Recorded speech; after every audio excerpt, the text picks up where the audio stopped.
தபரி ரஹிமஹுல்லா அவர்கள் என்ன சொல்கிறார்கள் என்பதை பார்ப்போம். அபஸ என்பதற்கு தபரி சொல்கிறார்கள் ஐ கபப வஜ்ஹஹு தகர்ருஹன், வெறுப்பால் முகத்தை சுருக்கிக் கொள்வது.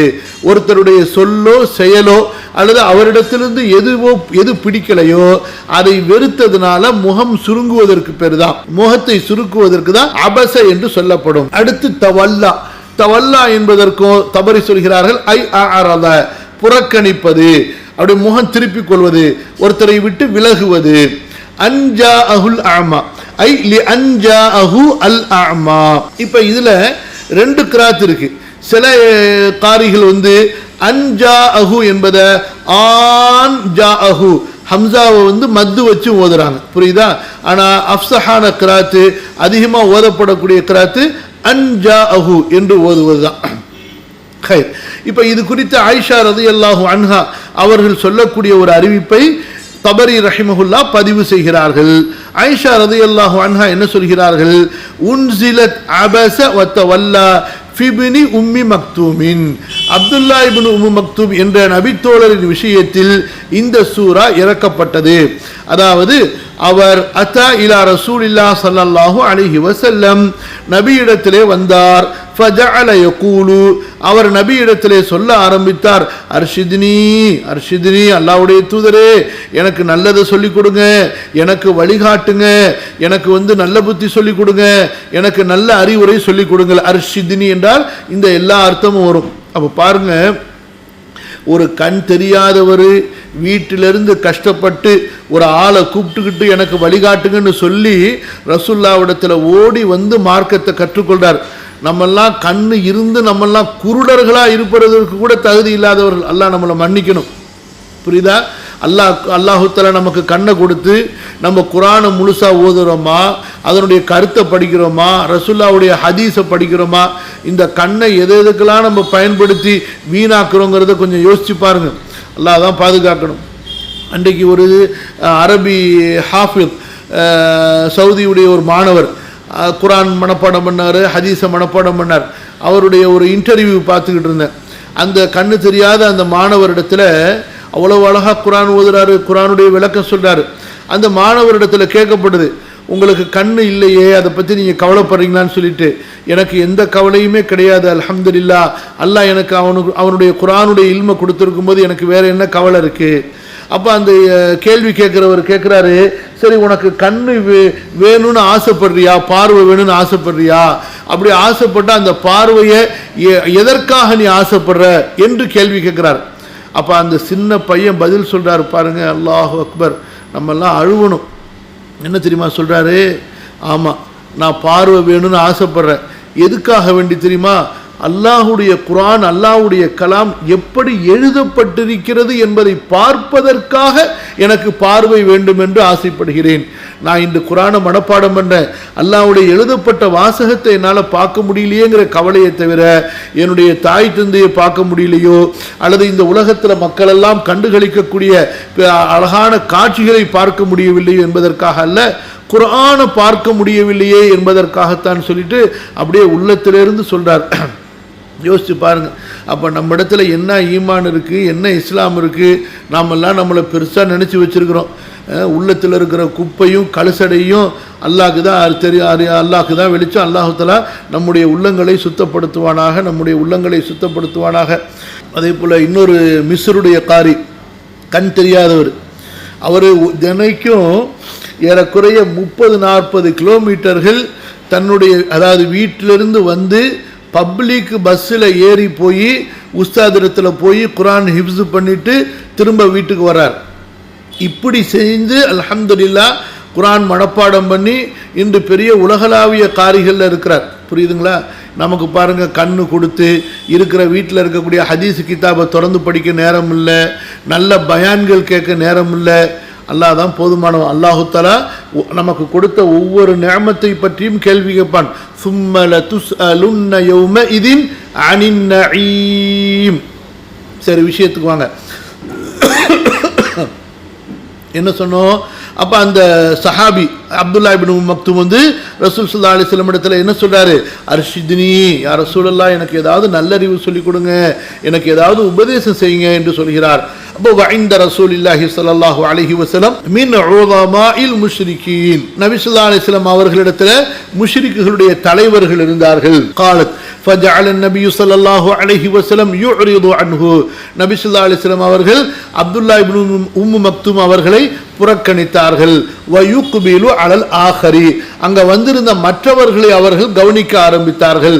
வயகூல் அதரா பிமா அகூலுஹு பஅஸன், அந்த மக்களுக்கு தாவா கொடுத்து நான் சொல்றதுல ஏதாவது நீங்க தவற பார்க்குறீங்களா என்று அந்த மக்களிடத்தில் தாவா சம்பந்தமாக பேசிக் கொண்டிருந்தார்கள். புரியுதுங்களா? அந்த நேரத்தில் தான் அல்லாஹ் சுப்ஹானஹு வ தஆலா இந்த அபஸ வ தவல்லா என்ற சூராவை இறக்கினான் என்று ஆயிஷா ரலியல்லாஹு அன்ஹா அவர்கள் கூறுகிறார்கள்.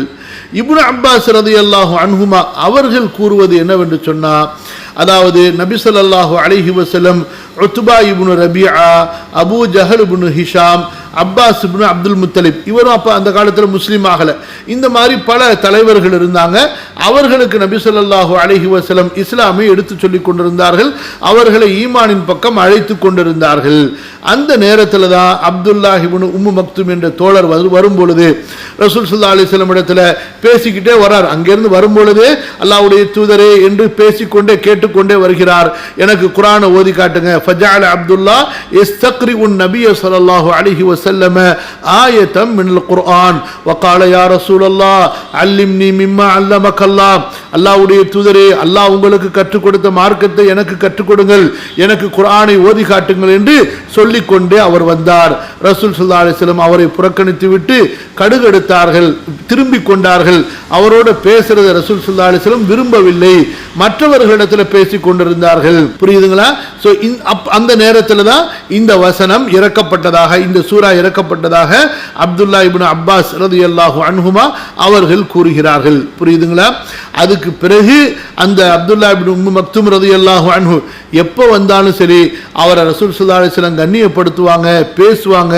மா ஹாஜத்துக ஹல் துரீது மின் ஷைஇன், உங்களுக்கு என்ன வேணும், உங்களுடைய தேவை என்ன, உங்களுக்கு ஏதாவது வேண்டுமா என்று அவர் தன்னை விட்டு திரும்பி செல்கிற வரை அவரோடு ஈடுபாடுடையவராக ரசூல் ஸல்லல்லாஹு அலைஹி வஸல்லம் அவர்கள் இருப்பார்கள். புரியுதுங்களா? அப்ப அல்லாஹ் தஆலா திருத்தி கொடுத்தவன எந்த அளவு ரசூலுல்லாஹி ஸல்லல்லாஹு அலைஹி வஸல்லம் அப்துல்லாஹ் இப்னு உம்மு மக்தும் அவர்களுக்கு அதாவது அந்த கவனத்தை கொடுத்தார்கள் என்பதை நாம் இந்த வசனத்திலிருந்து தெரிந்து கொள்கிறோம். புரியுதுங்களா? அடுத்து பாருங்க, அபஸ வ தவல்லா அன் ஜாஅஹு அல் அஅமா.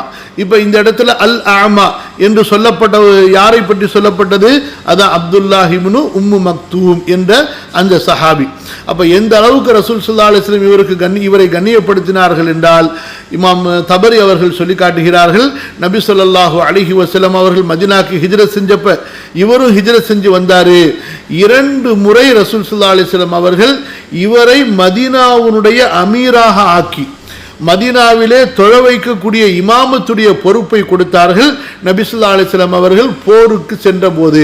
அப்ப நபி ஸல்லல்லாஹு அலைஹி வஸல்லம் போருக்கு செல்லும் போது எப்போதுமே ஒருவரை மதீனால அமீராக்கி மக்களுக்கு தொழ வைக்கும்படி இமாமாக நியமித்து விட்டு செல்வார்கள். பல நேரங்களில் அதாவது கவனிங்க, ஒவ்வொரு போருக்கு போகும்போது இதான் நடக்கும்.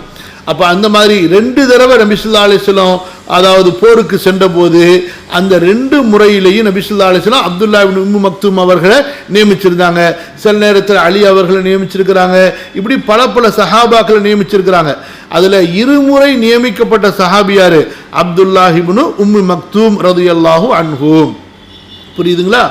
இந்த சஹாபியுடைய இன்னொரு விஷயம் பாருங்க, கண்ணு தெரியாதவர், இவர் ஜமாத்து தொழுகைக்கு வந்துருவாரு, ரசூல் ஸல்லல்லாஹு அலைஹி வஸல்லம் உடைய கல்வி சபையை தவற விட்டுற மாட்டாரு. அது போக தனிப்பட்ட முறையில் ரசூல் ஸல்லல்லாஹு அலைஹி வஸல்லம் இடத்துல வந்து கல்வி படிப்பார். புரியுதா? அதே போல நபி ஸல்லல்லாஹு அலைஹி வஸல்லம் அவங்களுடைய மஸ்ஜிதில் அதான் சொல்லுவார். அடுத்து பாருங்க, அனஸ் ரலியல்லாஹு அன்ஹு அவர்கள் சொன்னார்கள், காதிசியா போர், உமர் ரலியல்லாஹு அன்ஹு அவங்களுடைய காலத்தில் நடந்த காதிசியா சிரியா நாட்டுடைய போர்ல கருப்பு கொடியை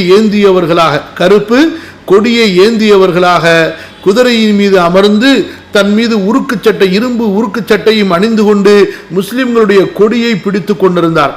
அப்ப சஹாபாக்கள் பாருங்க, கண் குருடா இருந்தவர்களுக்கு அல்லாஹு தஆலா மன்னிப்பு கொடுத்திருந்தான்.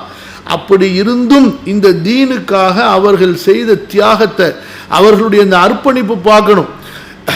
அதாவது ஒவ்வொரு சஹாபியும் தன்னால் இந்த மார்க்கத்திற்கு எதை செய்ய முடியுமோ அதை செய்துவிட்டு தான் இந்த உலகத்தை விட்டு சென்றாரை தவிர, புரியுதுங்களா, இந்த மார்க்கத்துக்காக எந்த தியாகத்தையும் செய்யாமல் எந்த ஒரு சஹாபியும் இந்த உலகத்தை விட்டு பிரியவில்லை.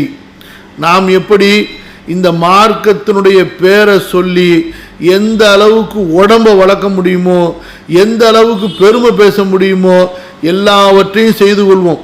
வெளிப்படையான சில இபாதத்துகளை மட்டும் செய்து கொண்டு பெருமை பேசி கொண்டிருப்போம்.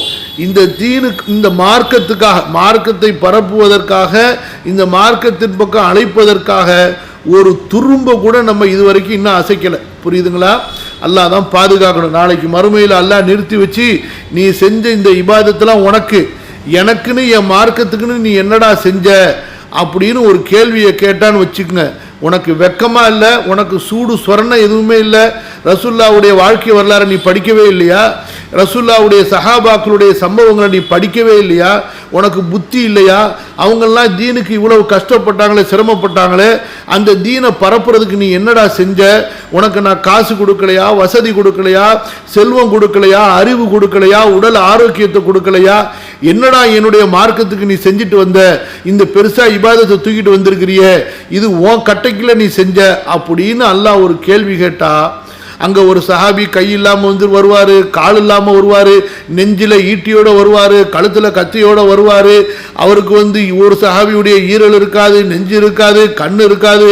இப்படிலாம் வந்து ஒரு சஹாபி அங்க நிற்கும் போது நம்ம வந்து கல்யாண பிரியாணியா சாப்பிட்டு ஊரெல்லாம் சுற்றி எங்கெல்லாம் விருந்து கிடைக்குமோ, எங்கெல்லாம் வந்து சொத்தை ஆட்டையை போட முடியும் எல்லாத்தையும் போட்டுக்கிட்டு போய் நின்னோம்னா நம்ம நிலைமை என்ன ஆகும்னு யோசிச்சு பாருங்க. அல்லாஹ் தான் பாதுகாக்கணும், அல்லாஹ் தான் பாதுகாக்கணும். யா அர்ஹமர் ராஹிமீன். இதெல்லாம் வந்து நம்ம சும்மா படிச்சுட்டு போகக்கூடாது, உணரணும் என்ன விஷயம். அந்த சஹாபி பாருங்க எவ்வளவு ஆசையோட வரார்.